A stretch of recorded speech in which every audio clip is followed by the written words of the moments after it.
Good morning students, I am Dilshad Khan और आज मैं एक नया टॉपिक लेके आया हूँ। एडजेक्टिव क्या होता है। बेसिकली मैं एडजेक्टिव के बारे में आपको बहुत अच्छा सा पढ़ाऊंगा और एडजेक्टिव के बारे में बताऊंगा। तो now we will discuss about today the adjective, what is the adjective and what is related to adjective is about to discuss about today. Now, all the peoples, all the students who have exhausted to learn the adjective means the parts of speech the very clearly. I want to provide you the very clearly adjective and what is the uses of adjective and how can be adjective play the role of in English grammar.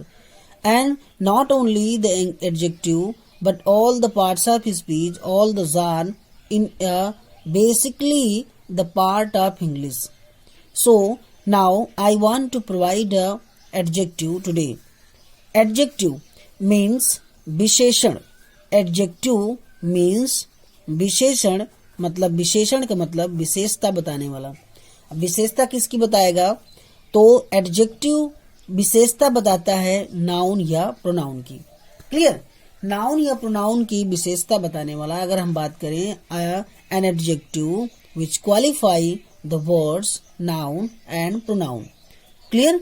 Adjective is a word, an adjective is a word which qualify noun and pronoun. Clear? जो noun और pronoun को qualify करता हो.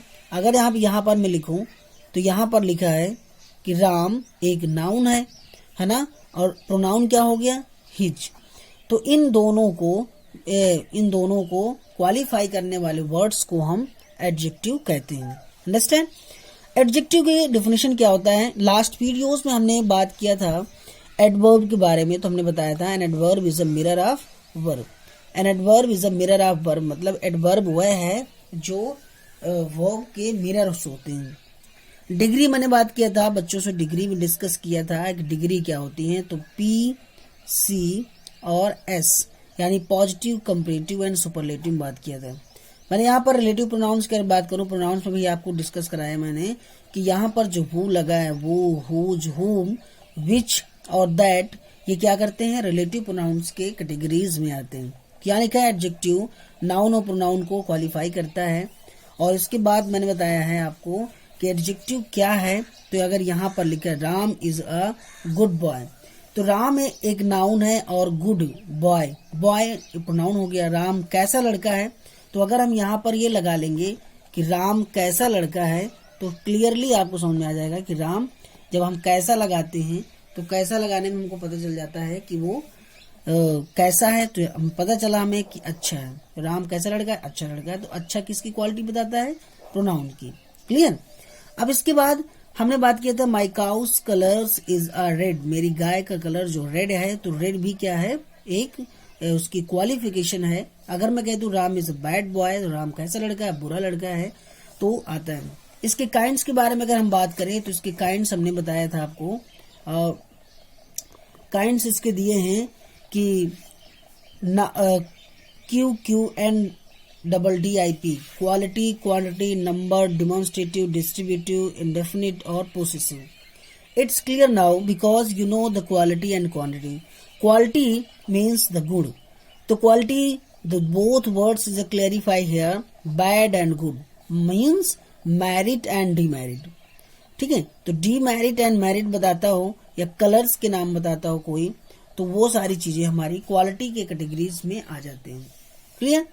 अब इसके बाद हमने बताया था कि जो क्वांटिटी होती है, क्वांटिटी एक मात्रा बताती है. मात्रा में हम देखें निश्चित होती है, अनिश्चित भी होती है. कुछ काउंटेबल होते हैं, कुछ अनकाउंटेबल होते हैं. अगर मैंने कह दिया कि I want to 10 kg sugar from your shop, या मैंने कह दिया आई वांट टू या I take the daily 5 litres milk from the hawkers, तो मैं 5 लीटर दूध लेता हूँ, या मैं 10 किलो मुझे शक्कर चाहिए. तो ये चीजें क्या है? क्वांटिटी में है, मात्रा में है, अर्थात इतनी मात्रा में चाहिए. तो कोई भी हो, कोई चीज हो, किसी मात्रा में अगर लेने का जिक्र हो रहा हो तो आप वहां पर क्वांटिटी इस्तेमाल करें. You can use their quantity because if you want to see the words and if you want to use the any digit, if you want to purchase any things which are dependent on quantity, so you can say that this is a quantity means adjective of quantity. And next, number. Number, there are two types of number, but the math students having already says that number infinite. But today's here number means singular number and plural number. Singular number के साथ singular number लगता है, plural के साथ plural लगता है. ठीक है. और इसके बाद आपको पता है यहाँ सिंगुलर नंबर के साथ क्या आता है, प्लूरल नंबर के साथ क्या आता है. एक तो ये हो गया. दूसरा डेफिनेट नंबर होता है और इनडेफिनेट नंबर होता है. डेफिनेट क्या होता है कि अगर मैंने कहा कि I saw the 10 peoples there, मैंने 10 लोगों को देखा, दिस डेफिनेट. मैंने देखा कि I saw the many peoples are there present, या I saw the several peoples who have different kinds of. So this is the both are definite and indefinite. It's clear now. And demonstrative and distributed large videos we have discussed very well about the. If you want to see the first time, so you can watch my video again through the YouTube.